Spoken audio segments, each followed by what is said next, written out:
Assalamualaikum warahmatullahi wabarakatuh. Selamat pagi ya teman-teman semester pertama. Kita sebelumnya pernah bertemu ya, namun tugas saya sebetulnya mulai aktif mengajar di biologi ini pasca TS ya. Kemarin teman-teman sudah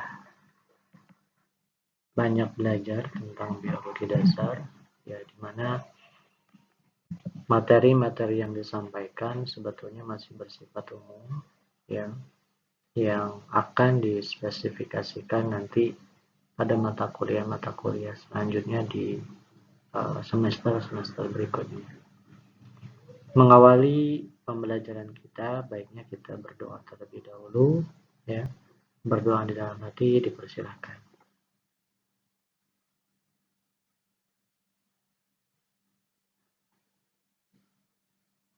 Selesai. Baik, untuk pertemuan kita di hari ini kita akan membahas terkait dengan respirasi seluler ya. Ya, seperti teman-teman ketahui bahwa setiap sel itu mengalami proses respirasi, baik itu sel prokariot maupun sel eukariot, baik itu sel hewan maupun sel tumbuhan. Ya, bagaimana sebetulnya respirasi seluler? Respirasi seluler merupakan sebuah katabolik ya. Kemudian juga ada istilah eksergonik. Kemudian mensyaratkan oksigen begitu ya. Jadi respirasi seluler merupakan proses yang mensyaratkan adanya oksigen, kemudian proses katabolisme termasuk proses eksergonik yang menggunakan energi ya, yang kemudian diekstrak ya. Energi itu didapatkan dari atau diekstrak dari makromolekul, dalam hal ini adalah glukosa. Untuk apa? Untuk menghasilkan energi. Jadi poin inti dari respirasi seluler adalah energi. Energi untuk sel adalah ATP. Jadi bentuk energi untuk seluler itu adalah ATP, adenosin trifosfat. Selain ATP dihasilkan produk samping yaitu H2O. Gitu ya. Dimana kalau kita perhatikan rumus pada umumnya, dia adalah C6H12O6 yang merupakan glukos ditambah oksigen, jumlahnya adalah 6O2 menghasilkan karbon dioksida, kemudian air dan juga energi. Energi adalah produk utamanya, sementara produk sampingnya adalah air dan karbon dioksida. Demikian. Pertanyaan, ya, pada organisme macam apa ya, respirasi mengambil tempat, atau di manakah respirasi seluler itu terjadi pada organisme? Di mana? Nah, sebelum menjawab lebih lanjut, kita perhatikan di sini. Ini ada hewan dan tumbuhan. Tumbuhan dia bisa menciptakan makanannya sendiri, ya, sehingga disebut dengan autotrof. Sementara kalau hewan termasuk manusia, dia adalah konsumen atau consumer ya, yang sifatnya heterotrof karena dia tidak bisa membuat makanannya sendiri. Tidak bisa membuat makanan sendiri ini artinya bahwa hewan itu menghasilkan glukosa sebagai sumber respirasi sel yang merupakan proses untuk menghasilkan energi, itu harus didapatkan dari luar, dari organisme yang lain. Sementara kalau autotrof atau tumbuhan, dia bisa menghasilkan sendiri.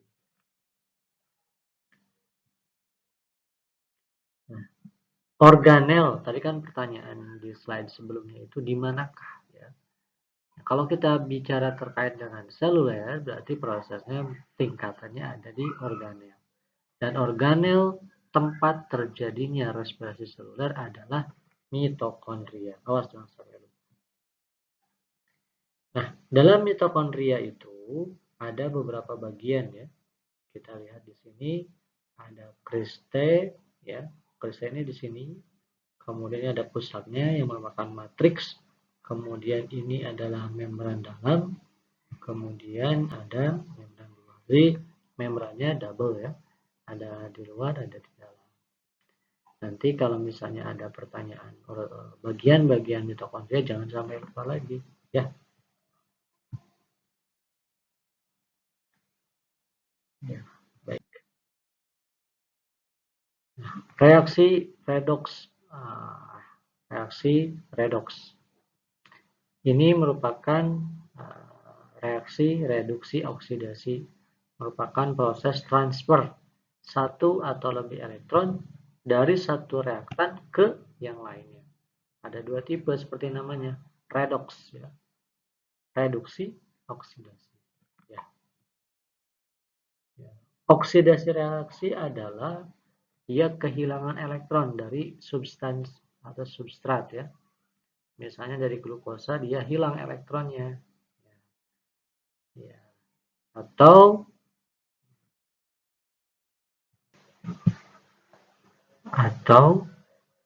or the gain of oxygen atau memperoleh oksigen. Jadi dia betul-betul kehilangan elektron dari substansi dan mendapatkan oksigen. Gitu ya. Maksudnya mendapatkan oksigen itu adalah dia ada oksigen masuk begitu ya, sehingga dia melepaskan elektron dari si sumber energi ini dari glukosa. Gitu ya. Baik. Nah di sini. Baik, kita lanjutkan. Di sini yang pada akhirnya dihasilkan ATP ya. C6H12O6 sebagai sumber energi, dia akan memperoleh oksigen, artinya dicampur dengan oksigen, dia melepaskan elektron begitu ya. Sehingga dihasilkan energi dan produk samping yaitu karbon dioksida dan air. Ya. Nah, prosesnya itu adalah oksidasi dari melepaskan elektron ke karbon dioksida, itu adalah oksidasi ya prosesnya. Perlu diingat itu ya. Sementara kalau reduksi itu adalah kehilangan oksigen mendapatkan elektron begitu ya. Gitu ya. Kita lihat prosesnya seperti ini. Ya. Ya. Nah, ini kehilangan oksigen dan mendapatkan elektron. Ini menjadi seperti ini. Mana elektronnya? Ini ada HH itu elektronnya. Nanti itu prosesnya adalah reduksi.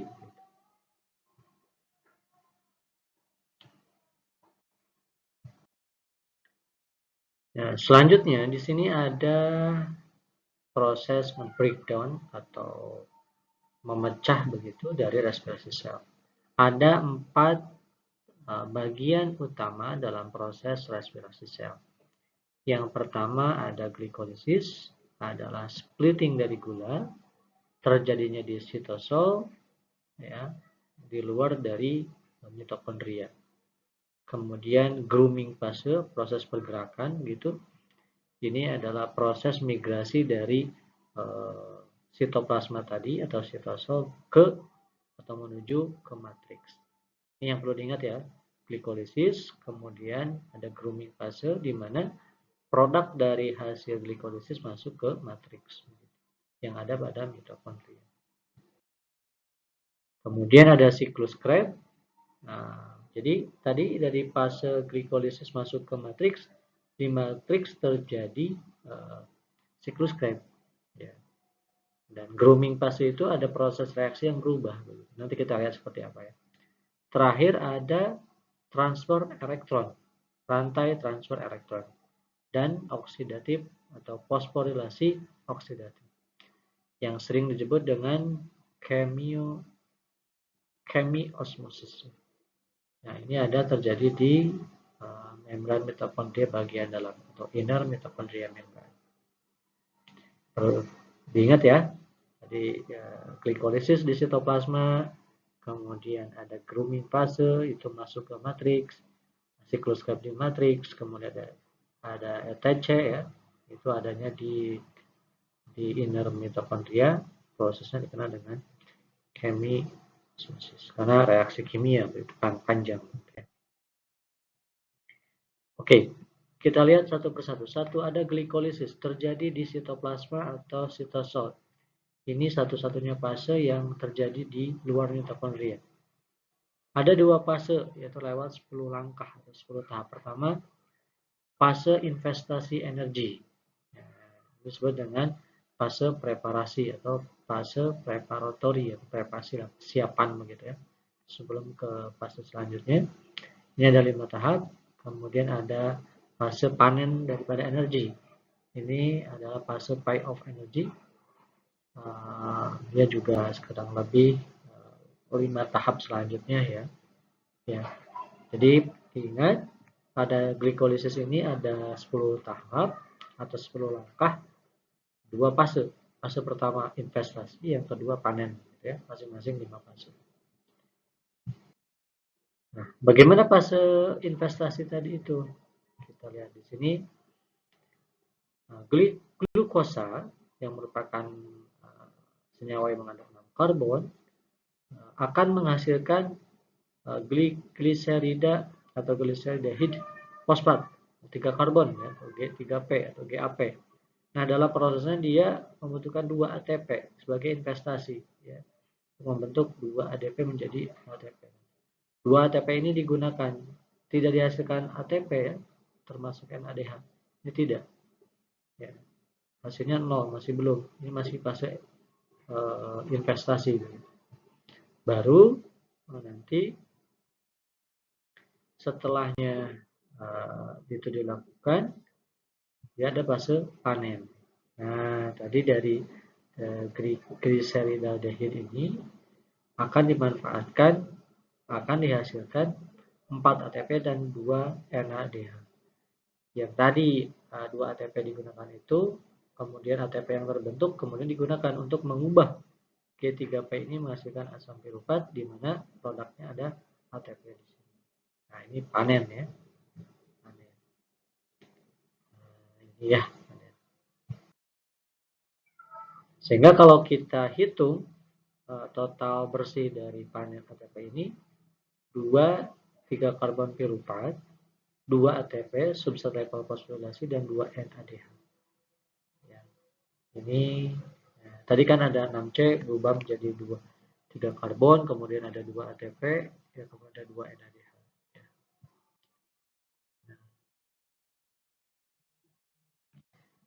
Ini adalah fosforilasi level substrat. Ya. ATP dibentuk ketika enzim transfer, sebuah enzim transfer ya, atau mengirimkan grup fosfat dari substrat to ADP. Ya, jadi ini substrat itu G3P itu ya, diubah oleh enzim sehingga nanti ke ADP begitu, nanti menghasilkan energi. Ya.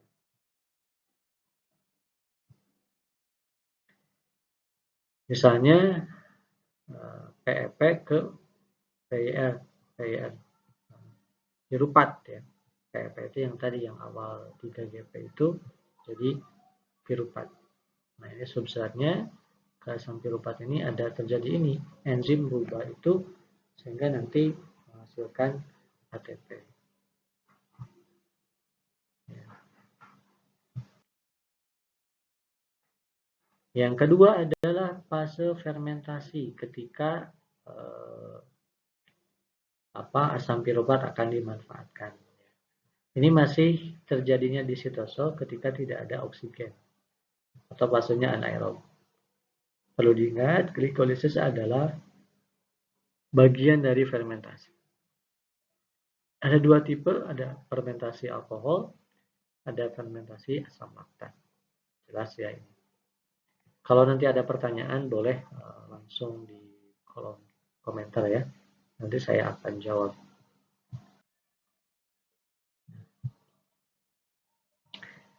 Ini ada fermentasi alkohol. Jadi perlu diingat, jadi asam piruvat ya, ketika dia tidak ada oksigen maka akan terjadilah fermentasi. Fermentasi itu ada dua, ada alkohol, ada asam laktat. Nah, di tumbuhan dan juga jamur terjadi alkohol fermentasi. Ya. Kemudian misalnya dalam pembentukan bir dan wine. Ya. Di sini bagaimana prosesnya kita lihat ya. Karena glikolisis ini adalah tahap awal ya, bagian dari proses fermentasi, maka akan dibentuk seperti ini. Ya. Nanti pada saatnya ketika asam piruvat ini lanjut ke fase fermentasi alkohol, maka akan dihasilkan etanol dan juga karbodioksida sebagai produk samping. Nah, selain itu juga dia merubah ya, 2-NADH menjadi 2-NADH+ yang siap digunakan sebagai energi. Ya. Produk akhir dari proses fermentasi alkohol adalah 2 ATP, karbon dioksida, dan etanol. Ya, semoga jelas ya. Kemudian yang kedua adalah asam laktat. Ini terjadinya ada di hewan. Nah, biasanya di otot ini ketika sudah melakukan aktivitas yang tinggi. Nah, nanti asam piruvat ini masuk ke fase anaerob. Ya, dihasilkan asam laktat dan juga 2 ATP. Kita lihat 2 ATP dan 2 asam. Misalnya pada tadi adalah proses jika misalnya tidak ada oksigen. Lalu bagaimana yang terjadi pada tahap selanjutnya? Pada hasil proses glikolisis, jika lingkungan ada oksigen, maka yang terjadi adalah reaksi aerobik. Kalau tadi anaerob, sekarang aerobik. Di mana asam piruvat hasil dari glikolisis, yaitu 3 karbon, akan ditransport atau dipindahkan melalui membran mitokondria menuju matriks dan dikonversi menjadi 2 asetil-CoA atau 2 karbon molekul. Gitu ya. Jadi ketika mau masuk ke matriks, asam piruvat itu berubah menjadi asetil-CoA. Gitu ya. Inilah yang disebut dengan grooming ya, mulai proses perpindahan. Ya, demikian. Nah, ini yang saya bilang ya, disebut dengan grooming fase.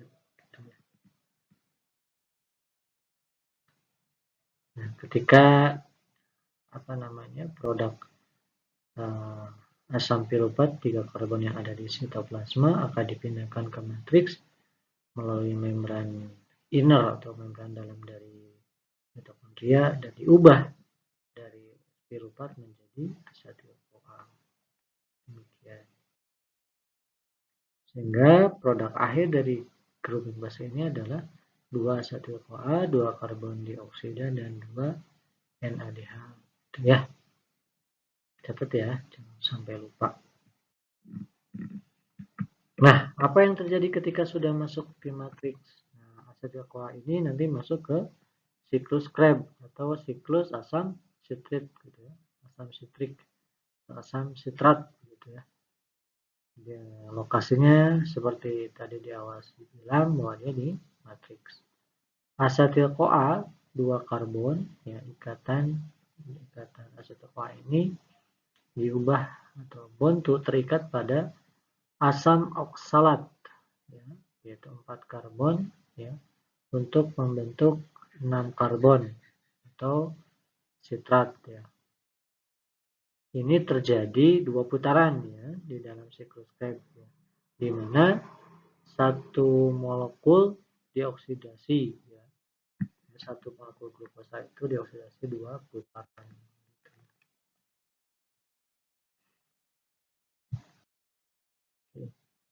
Kita lihat siklus Krebs. Nah, asetil-CoA diubah menjadi 6 karbon ya. Kemudian nanti ini reaksinya sehingga dihasilkan banyak sekali ATP di sini ya dalam setiap perpindahannya. ini satu kali running ini ATP-nya. Bayangkan kalau 2 kali, maka ATP-nya sungguh banyak. Dan nanti produk akhir dari siklus Krebs ini adalah 2 ATP, 6 NADH, 2 FADH, dan 4 karbon dioksida. Masing-masing kan kalau satu putaran tadi 1 ATP, 3 NADH, 1 FADH. Karena dia 2 kali putaran, maka 2 ATP, 6 NADH, 2 FADH. Ini satu glukos ya, satu glukosa di awal menghasilkan asam piruvat diubah menjadi asetil CoA. Nah, 2 kali putaran itu menghasilkan 2 ATP, 6 NADH, dan 2 FADH. Terakhir adalah fase atau tahapan chain transfer elektron atau rantai transfer elektron, atau dikenal juga dengan chemiosmosis atau fosforilasi oksidatif. Terjadi di mana? Masih di mitokondria, hanya lebih spesifiknya di membran inner di dalam. Menggunakan protein sitokrom dan ATP sintase atau enzim ATP sintase ya, untuk menghasilkan ATP. Ya.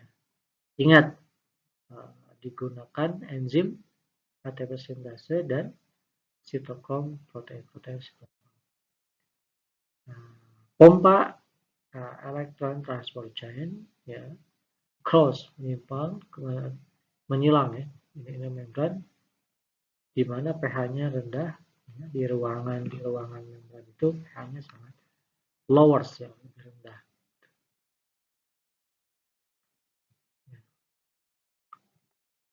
H+ ya, itu berpindah melalui proses difusi proton, energi proton yang motif ya, melalui ATP sintase untuk membentuk ATP. Jadi ATP sintase ini sebagai enzim akan mengubah ya, atau lebih aktif berperan dalam memindahkan H+ ya, sehingga nanti mengubah menghasilkannya atau dihasilkannya ATP.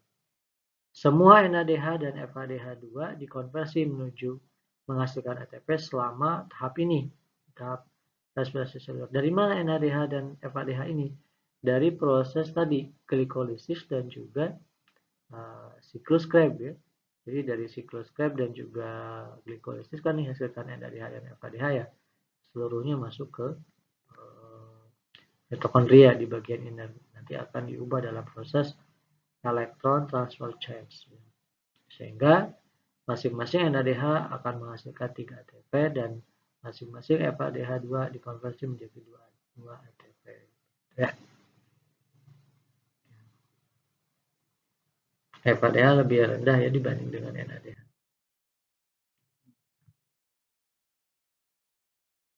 Nah, ini bagian-bagian diingatkan ulang, bagian-bagian dari mitokondria.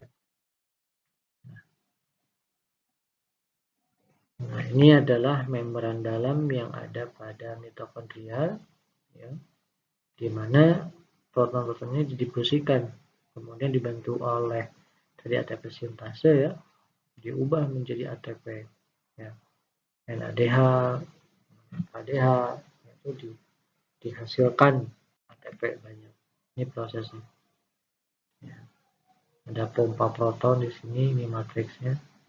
Mana di sini betul-betul panen ya ATP gitu ya. Ini betul-betul NADH ya, NADH yang tadi dihasilkan dari glikolisis dan juga siklus Krebs. Nanti ini ada dipompa elektron di sini, kemudian ditambahkan oleh ATP sintase sehingga terbentuk banyak ATP.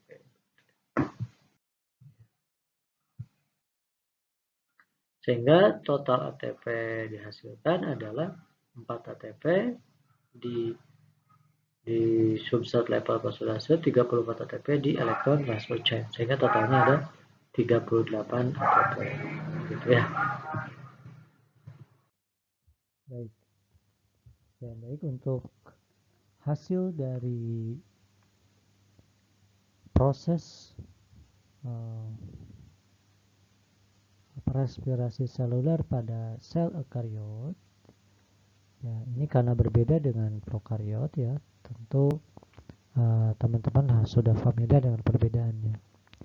Total panen ATP atau ya dari makhluk eukariot kalau kita totalkan itu ada 36. Nah, kalau kita urai di sini ini ada perubahan atau pemanfaatan substrat ini menghasilkan 2 ATP. Kemudian dari 2 NADH dan 2 NADH di proses grooming dan glikolisis ini dihasilkan masing-masing 4 dan 6 ATP. Kemudian di sikloskrep ada 2 ATP, dikonversi di NADH dari sikloskrep di HTC 18, konversi FADH dari sikloskrep 4 ATP, sehingga totalnya ada 36 ATP. Ya, jelas ya. Baik, ini gambaran langsung dari proses respirasi seluler yang tadi kita hitung di eukariot ada 36 ATP. Ini penjelasannya. Dari glukosa dalam proses glikolisis dia dihasilkan ini ya, 2 ATP, 2 NADH, 2 asam piruvat. Nah, 2 ATP jelas 2 ATP. Nah, 2 NADH ini masuk ke ETC menghasilkan 4 ATP. Dari piruvat ini dihasilkan 2 NADH masuk ke elektron transport menjadi 6 ATP. Nah, 2 asetil-CoA ini masuk ke sikloskrep dihasilkan 6 NADH menghasilkan 18 ATP. Dihasilkan 2 FADH menghasilkan 4 ATP. Ini ada 2 ATP menghasilkan total menjadi 36 ATP per glukosa. Jelas ya. Nah, ini kalau misalnya prokariot itu lebih besar. Kita lihat jumlahnya menjadi 38 ATP totalnya. Ya, dari glikolisis ya, dihasilkan 2. Nah, ini yang beda. Ya. 6 ya. Kemudian 12, 2, 18. Ini juga beda. Total menjadi 38 ATP. Ya, ini harus diingat ya. Jangan sampai keliru lagi. Terakhir di sini sebelum 2 slide terakhir, di sini ada pertanyaan. Nah, apakah ada molekul makanan yang bisa digunakan sebagai sumber dalam proses sumber glukosa ya, sebagai sumber yang nanti proses respirasinya selain glukosa? Nah, jawabannya adalah ada. Ya. Bisa kita gunakan protein, bisa kita gunakan lemak, termasuk karbohidrat. Karbohidratnya adalah polisakarida. Yang monosakaridanya adalah glukos. Jadi banyak varian. Kalau misalnya glukosa kurang di dalam tubuh kita bisa memanfaatkan fat, gitu ya, termasuk protein. Ya. Ya. Jadi sekalipun kita dalam keadaan puasa, misalnya sel kita masih bisa tetap respirasi, termasuk sel-sel hidup yang lain. Demikian. Jika ada yang ingin ditanyakan, silakan beri komentar. Nanti saya akan jawab. Saya akhiri. Assalamualaikum warahmatullahi wabarakatuh.